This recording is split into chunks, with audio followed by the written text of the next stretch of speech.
Atteindre la neutralité carbone et faire de la France le premier grand pays industriel à sortir des énergies fossiles, fixé comme objectif Agnès Pannier-Runacher, la précédente ministre de la Transition énergétique. Ce jeudi, ici, à Épinal, se tenaient en ce sens les assises des énergies renouvelables. C'est déjà quelque chose que les Vosges connaissent historiquement avec l'hydraulique. On l'a vu ce matin.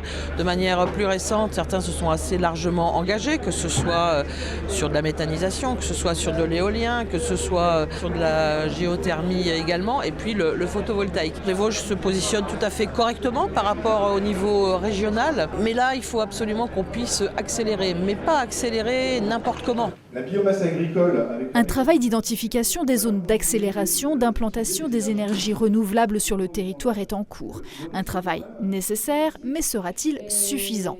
La commune de Mortagne, située entre Bruyères et Saint-Dié, s'est posée volontaire pour des éoliennes que la population semblait accepter.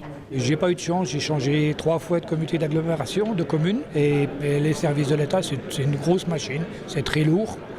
Alors, moi j'ai eu 3 déplacements à Paris. 3 ministres, le président de la République, voilà, et pour avoir une réponse au bout de 15 ans, négative. On a un contexte réglementaire, fiscal, organisationnel qui est en sans cesse évolution de par les lois et les règlements et qui est en sans cesse évolution devant certaines contradictions. Où quelquefois on a l'autorisation selon le code de l'urbanisme de faire quelque chose, mais pas selon le code de l'environnement. À la Grande Fosse, à la frontière nord-est du département, le village est en énergie positive, avec 3 éoliennes et des panneaux photovoltaïques sur l'église. Malgré les réticences d'une partie de la population, pour le premier magistrat, le territoire y aurait gagné. Puisque les jeunes générations sont plus sensibles à ça. Et on avait beaucoup de maisons qui étaient à l'abandon et qui ont été rachetées par des jeunes couples pour s'installer suite à la politique d'énergie renouvelable qui a été menée depuis peu.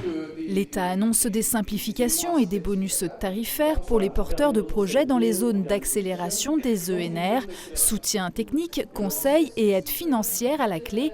Pour atteindre l'autonomie énergétique, le SCOT, schéma de cohérence territoriale des Vosges centrales, mise en grande partie sur la sobriété. Notre objectif, c'est de baisser de 54% par rapport à 2012 les consommations énergétiques et de développer les énergies renouvelables qui correspondent à la moitié de ce qu'on consommait en 2012. Aujourd'hui, les 150 communes du SCOT produisent 31% de leur consommation en énergie renouvelable. Objectif 46 en 2030 et 100% en 2050.